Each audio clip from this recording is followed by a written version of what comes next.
Во вестите на М-нет телевизија ќе гледате.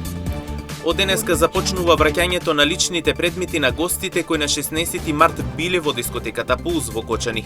Оваа недела во периодот од 9 до 18 часот во полициската станица во Кочани ќе се враќаат личните предмети пронајдени на местото на настанот за време на увидот кои припаѓаат на повредените или починатите лица. Над 50 нови паркинг места ќе бидат уредени кај салата Јордан Мијалков во Штип. Денеска се работеше на рамнење и подготовка на просторот за веќе утре да се пристапи кон негово асфалтирање. Целта е да се овозможат повеќе паркинг места на локација каде се одржуваат значајни спортски настани во градот.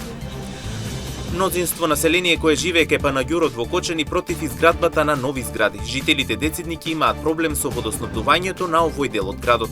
Упати апел до советниците на Советот на општина Кочани да се разгледа внимателно постапката пред да се донесе конечна одлука.